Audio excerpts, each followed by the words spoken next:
D'abord, avant de parler d'outils IA, il faut parler de la digitalisation.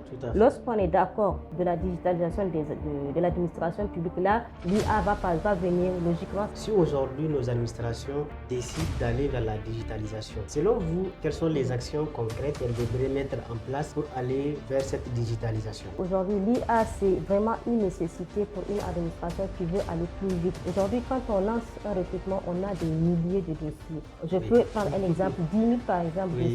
Alors, quelle est la capacité pour une personne d'étudier 10 000 dossiers? Quelque chose que tu peux faire en 2 semaines, avec l'IA qui le fait en moins d'1 heure de temps. Les gens, quand ils participent à des formations, ils s'attendent à ce qu'on leur paye, à ce qu'on leur donne des per diem. Quand c'est gratuit, les gens viennent. Aujourd'hui, à travers ce deuxième numéro de podcast, nous avons une invitée spéciale. Vous allez la découvrir tout de suite. Nous allons discuter sur les thèmes comment, en quoi l'intelligence artificielle peut transformer nos administrations. Cette invitée, c'est une personne que je respecte énormément. Elle est dans le domaine du numérique aussi. Elle a de maîtrise de ce qu'elle est en train de faire. Elle a beaucoup d'initiatives. Mais bon, comme les Hausa disent, Salamot Judo, bienvenue. Merci vraiment d'accepter notre invitation. Merci pour l'opportunité, Oussama. Merci bien. C'est un plaisir, c'est un plaisir. Salamotou, aujourd'hui, pour les gens qui vous découvriront aujourd'hui à travers cet épisode ou bien à travers ce podcast, qui êtes-vous? Est-ce que vous pouvez vous présenter à notre spectateur? Alors, je suis Salamot Jido, consultante et formatrice en transformation digitale des entreprises et marketing digital. Donc, j'accompagne les entreprises, les institutions dans leur stratégie digitale, dans l'utilisation des outils numériques pour améliorer leur performance et leur productivité. Merci beaucoup pour cette présentation. Alors, aujourd'hui, nous allons échanger sur un thème que je dirais très important, du fait que aujourd'hui, l'intelligence artificielle, ce n'est plus, en tout cas, c'est un sujet d'actualité. Tout le monde en parle. Il y en a qui sont en train de profiter de ces outils-là, de cette technologie-là pour accroître leur productivité. Il y en a qui sont encore très, je dirais, réticents à l'utiliser. Aujourd'hui, notre thème, c'est comment l'intelligence artificielle peut transformer nos administrations nigériennes ou bien nos administrations tout simplement. Est-ce que ce thème-là vous parle? Oui, ce thème me parle beaucoup parce que du moment où l'IA aujourd'hui est l'actualité moderne, donc je pense que c'est un thème qui peut intéresser pas mal les administrations, pas publiques, mais aussi privées et aussi les créateurs de contenu. Parce que quand on parle d'IA, on ne spécifie pas un domaine, mais pratiquement c'est tous les domaines qui sont concernés. Tout à fait, tout à fait. Ok, ma première question que j'ai envie de vous poser, c'était de savoir, n'est-ce pas, quelle est votre perception de l'intelligence artificielle dans les secteurs publics, si on va essayer de le cadrer. C'est vrai que tout à l'heure, vous avez essayé de dire que ce n'est pas seulement les administrations publiques, il y a aussi privés, créateurs de contenu, entrepreneurs, etc. Mais bon, si on essaie de voir du côté secteur public, si on va dire les administrations, quelle est votre perception de l'IA dans une administration? Alors, la perception que j'ai de l'IA, pour moi, en fait, dans une administration, ça permet non seulement de gagner en temps, c'est-à-dire certaines tâches qui sont fastidieuses, donc elles peuvent être réduites grâce à l'utilisation des outils d'intelligence artificielle. Ça permet de traiter facilement les dossiers administratifs et ça permet d'améliorer la productivité, la compétitivité au sein d'une administration publique. L'utilisation de ces outils IA au sein de l'administration publique, non seulement elle est bien aujourd'hui parce que en fait, nous sommes dans un monde où le numérique est devenu à portée de tous. Donc, une administration qui n'est pas déjà digitalisée, c'est un problème. Donc, comment est-ce qu'elle va utiliser ces outils IA? Donc, avant de parler d'outils IA, il faudra nécessairement parler de la digitalisation de nos entreprises publiques. Aujourd'hui, est-ce que toutes les administrations publiques sont digitalisées? Si oui, là, on peut parler d'intelligence artificielle, d'intégrer les chatbots, ainsi de suite. Mais avant d'arriver à cette IA, d'abord, je voudrais faire une petite parenthèse. Il faut qu'on parle de la transformation digitale de ces entreprises, de ces administrations publiques. Est-ce qu'elles l'ont adoptée et comment? Donc, si elles l'ont adoptée, c'est-à-dire elles ont intégré les outils nécessaires pour pouvoir se digitaliser, être à la pointe de la technologie, là, on pourra facilement parler des outils d'intelligence artificielle qui vont améliorer cette productivité et capacité à Oui. pouvoir aller plus vite dans certaines tâches administratives. C'est bien aujourd'hui qu'au Niger, qu'on ait déjà certaines administrations qui sont déjà digitalisées, qui ont commencé à comprendre le mécanisme de la digitalisation et ça permet à ce que ces administrations, on peut leur proposer des solutions IA efficaces pour pouvoir aller plus vite dans leurs tâches quotidiennes. Tout à fait. Merci beaucoup pour ces éclaircissements. Et tout de suite, ça m'a donné envie de vous poser une question par anticipation du fait que vous avez évoqué la question de digitalisation avant de parler même de l'intelligence artificielle. OK. Maintenant, moi, ma question est de savoir si aujourd'hui nos administrations décident d'aller vers la digitalisation. Bien sûr, ceux qui ne sont pas encore digitalisés, parce qu'il y en a un tout petit peu qui sont en train d'être digitalisés. Maintenant, ceux qui ne sont pas dans les digitales, ou bien ceux qui ne sont pas digitalisés et qui veulent aller dans la digitalisation. Selon vous, quelles sont les petites actions concrètes, je ne veux pas dire petites, je vais dire quelles sont les actions concrètes qu'elles devraient mettre en place pour aller vers cette digitalisation? Alors, les actions qu'elles devront mettre en place pour aller vers cette digitalisation, c'est d'abord d'étudier le service. D'accord? Savoir est-ce que le service, il nécessite une digitalisation. Je prends l'exemple, par exemple, si on a les données qui doivent être archivées, il faut mettre en place un système d'archivage numérique. Tout à Donc, fait. pas besoin d'entasser des papiers dans un bureau, des papiers qui datent depuis 1960. Aujourd'hui, on peut les numériser de telle sorte que si je prends l'exemple du ministère de l'Enseignement supérieur, si je recherche par exemple le bac, le sujet d'examen du bac 1960, où est-ce que je peux l'avoir? C'est C'est compliqué. compliqué. Mais quand c'est digitalisé, il suffit juste que j'aille sur l'interface, je demande le sujet de Oui, 1960 et je peux le tirer pour le traiter. oui, oui, C'est en oui. fait ça, il faut un processus, il faut des mécanismes. Oui, D'abord, avant d'aller vers la digitalisation, il faut évaluer est-ce qu'il y a le besoin. Si le besoin y est, maintenant, il faut mettre les mécanismes, les stratégies en place pour aller vers cette digitalisation. Maintenant, quand on met cette digitalisation en place, il faut chercher les outils pour pouvoir améliorer la compétitivité, améliorer l'utilisation. C'est-à-dire qu'aujourd'hui, quand les gens ont besoin d'aller sur le site web pour avoir une information d'une épreuve de 1960, il faut qu'il y ait un chatbot, un outil qui me permet d'interagir avec la plateforme pour avoir les réponses automatiques. Donc là, on va parler de l'automatisation. d'accord, D'accord. merci beaucoup. J'ai envie encore de poser une autre question. Là, je suis en train de laisser un tout petit peu notre thème pour ouvrir une petite parenthèse. Est-ce que du moment où vous avez découvert l'intelligence artificielle, à la date d'aujourd'hui, si vous pouvez, je vais dire, pas estimer l'expression, si vous pouvez par exemple analyser vos capacités ou bien votre progression dans votre tâche, dans vos tâches quotidiennes, dans votre travail, comment est-ce que vous pouvez, je sais pas, degré, je sais pas, l'expression m'échappe en fait. Évaluer comment je peux Voilà, merci. Comment vous évaluer. pouvez évaluer votre performance ou bien votre évolution? D'accord. Alors, j'ai découvert les intelligences artificielles autour de 2021, fin 2021, 2022. D'accord? Donc, à partir de l'instant où j'ai découvert les IA, honnêtement, en termes de productivité, en termes de créativité, en termes de création, en termes de, je ne sais pas comment le dire, mais j'ai vraiment gagné un temps fou.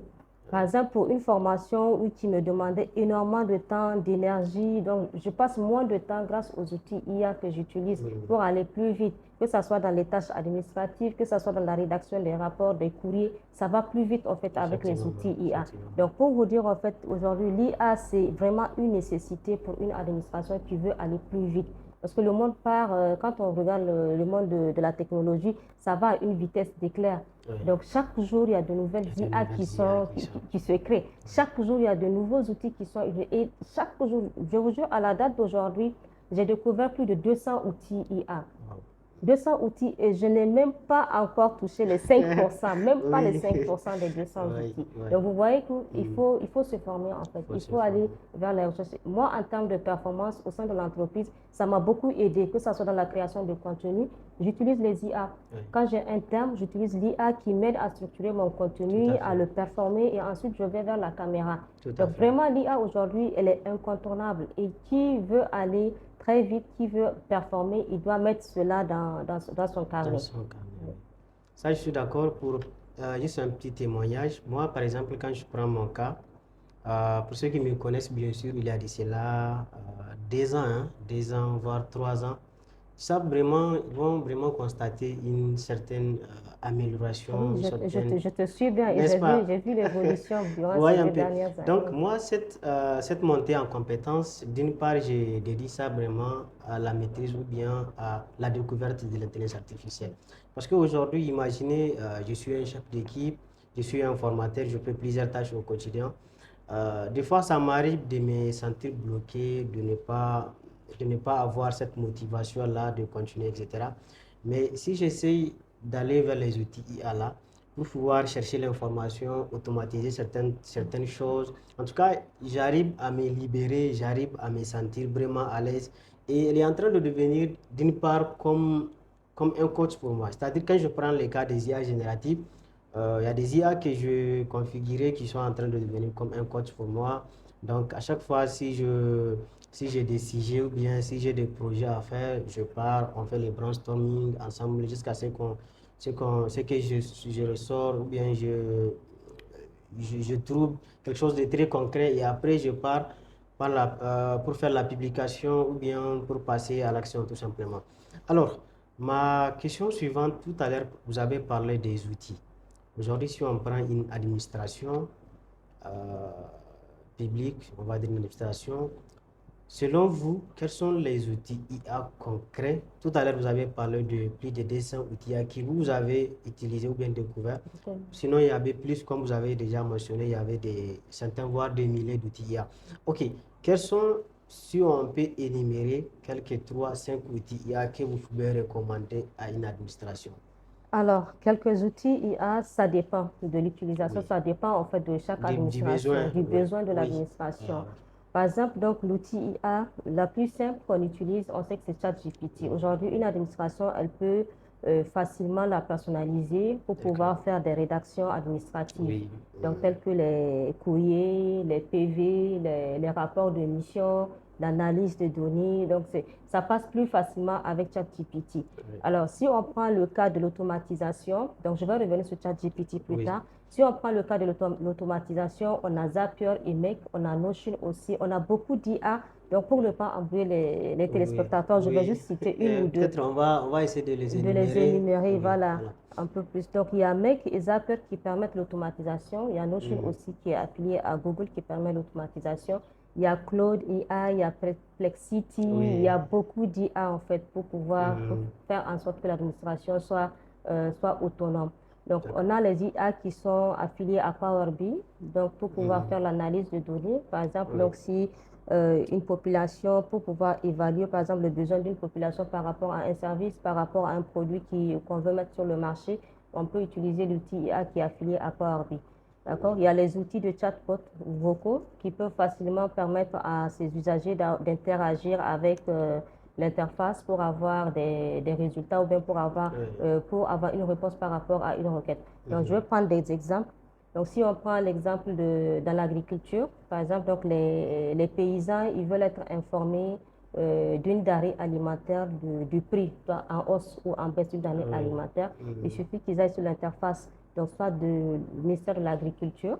Donc, il y a une interface dédiée uniquement pour les denrées alimentaires et la personne, en fait, qui vient, elle peut poser une question à l'interface, en fait, au chatbot, pardon. Oui. Donc, elle pose une question au chatbot pour savoir quel est le prix du mil Oui. aujourd'hui.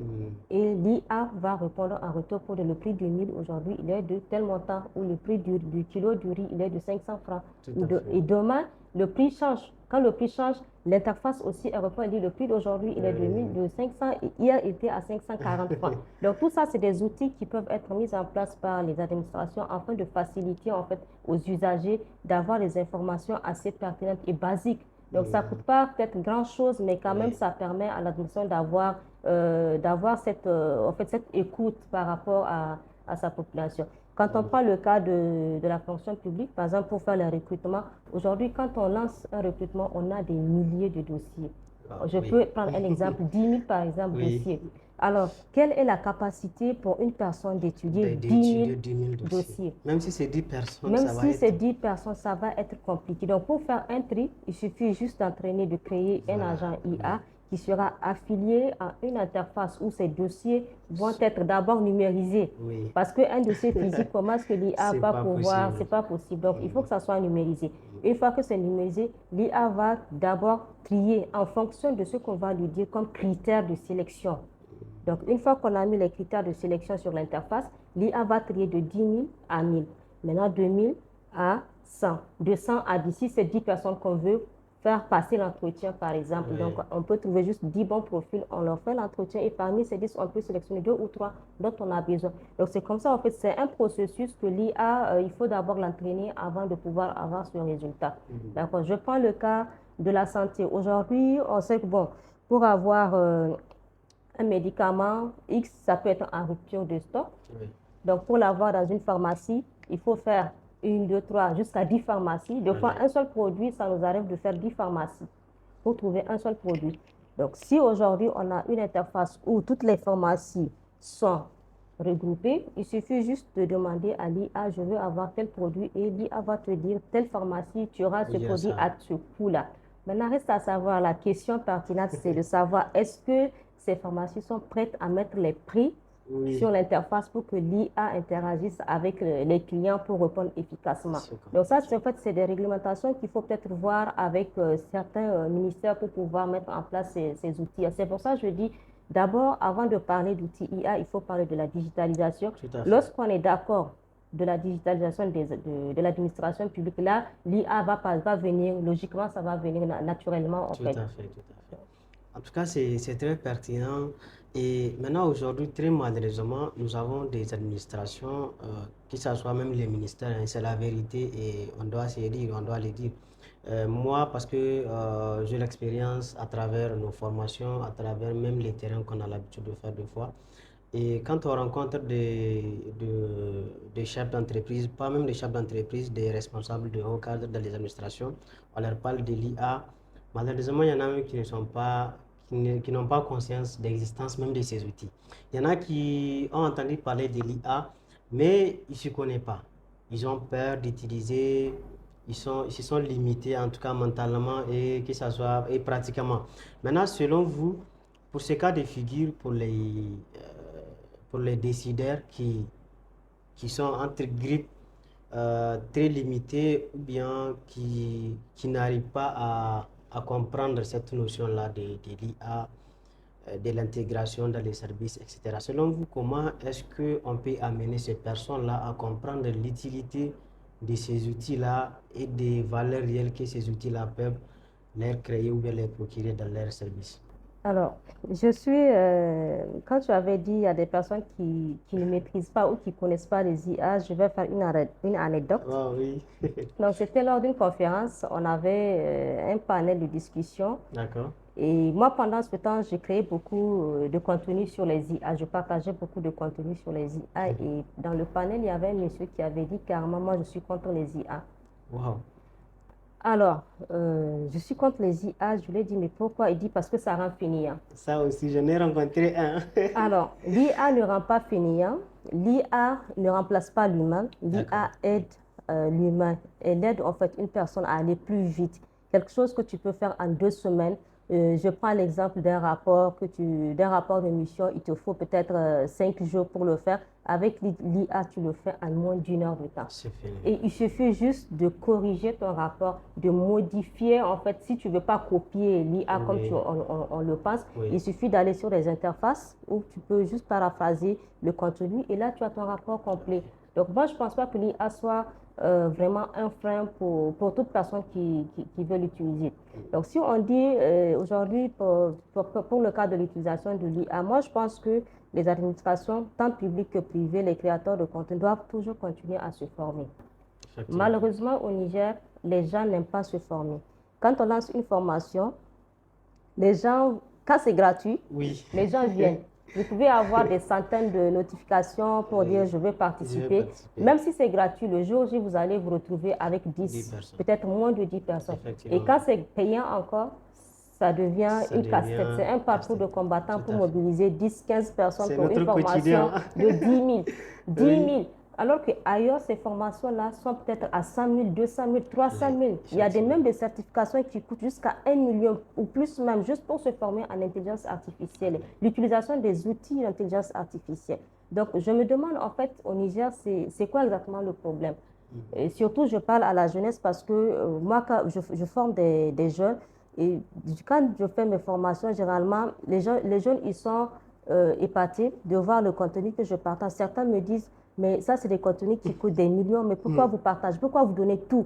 Je donne tout en fait. Quand je fais une formation, je n'ai pas de limite, je donne tout ce que je sais. Wow. Maintenant, quitte à la personne de l'utiliser dans le bon sens ou pas. Voilà. Mais la plupart des personnes qui sont passées par ma formation aujourd'hui, je peux le dire, des gens que j'ai formés, certains ont créé leurs agences, Wow. certains sont devenus des créateurs de contenu, Machallah. IA, 100% IA, Wow. certains font des dessins animés 100% IA. Wow. Donc, vous voyez, ça fait une petite fierté, mais quand même, moi, je pense que la formation au Niger, les jeunes, ils ne sont pas très intéressés par la formation.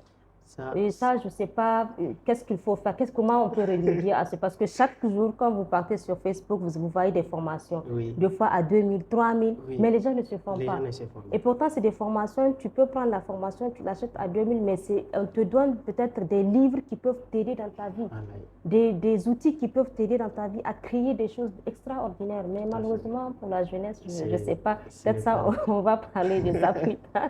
Bon, moi, franchement, c'est notre quotidien comme ça, étant donné qu'aussi on est dans les formations. Tout le temps, vous allez voir les gens, ils sont intéressés par la formation, mais en fin du compte, vous allez voir que malgré vous avez reçu des centaines de messages, mais à la fin du compte, c'est 4, 5 personnes, 6 personnes qui viennent.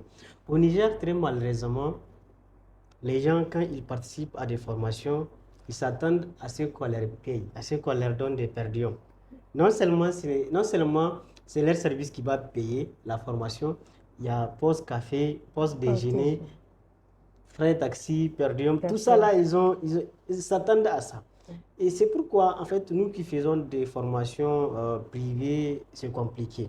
Je ne sais pas, c'est la mentalité des Nigériens. En tout cas, c'est un débat, c'est un sujet vraiment qui peut-être mérite une certaine... Une émission spéciale. Une émission spéciale, en tout cas oui. une émission spéciale. Si toutefois, vous qui nous suivez actuellement, vous avez peut-être des recommandations ou bien vous pouvez nous donner en tout cas votre avis en commentaire, ça nous fera un grand plaisir. Alors, aujourd'hui, nous sommes en train de parler depuis tout à l'heure sur l'intelligence artificielle, comment l'IA peut transformer nos administrations. Aujourd'hui, il y a un aspect très essentiel, très crucial qu'il faut s'en rendre compte. Et cet aspect-là, c'est quoi? C'est la confidentialité, c'est la sécurité des données. Maintenant, selon vous, quels sont les risques auxquels les administrations faire face ou bien font face en utilisant les outils d'intelligence artificielle? Alors, les risques, ils sont énormes. Donc, déjà, il y a la protection des données. Aujourd'hui, pour une administration publique, privée, qui veut se lancer dans l'utilisation de ces outils-là, elle doit s'assurer que ces données soient hébergées localement. Parce que les données qui sont hébergées à l'étranger, c'est à risque. À tout moment, ça peut se retrouver sur Internet. Donc, je prends, il y a l'exemple de quelques pays. Je pense que c'était le Sénégal. Récemment, il y a eu une fuite de données où les données médicaux étaient sur Internet des patients d'une clinique avaient été piratées. Wow. Donc, le risque qu'il y a, c'est surtout le piratage de l'interface dans l'utilisation de ces outils. C'est très dangereux. Et est-ce que ça veut dire que nous n'allons pas utiliser ces outils IA-là? Bien sûr que non. Bien sûr que non. Maintenant, c'est à l'administration, avant de pouvoir mettre ces données, de s'assurer qu'elle a toutes les protections qui sont déjà prises en compte, qu'elle a tous les outils nécessaires pour assurer la sécurité de ses usagers. Donc, je donne un exemple. La carte biométrique que le Niger veut adopter. Aujourd'hui, si nos données personnelles sont en ligne, c'est un risque. C'est un risque. C'est vraiment un risque. Quelqu'un peut l'utiliser, faire tout ce qu'il veut. Et là, c'est les données de tout un pays. Tout à Donc, fait, oui. il faut vraiment savoir que ces données doivent être hébergées localement, gérées par des Nigériens, faire par des Nigériens, pour qu'au moins qu'on nous assure qu'il y a cette protection de nos données personnelles. Tout à fait. C'est surtout le risque de se donner. Un autre risque qu'il y a, c'est que par manque de compétences, on peut donner un poste, par exemple, à quelqu'un pour gérer les données d'une administration. Or, il n'a pas la compétence nécessaire Oui, pour surtout gérer ça. ces données-là. Et qu'est-ce qui va se passer? Il peut à tout moment cliquer sur quelque chose et il y aura fuite de Il y aura données. Du fuite. coup, ça va encore entraîner des problèmes, des difficultés avec la fuite des données.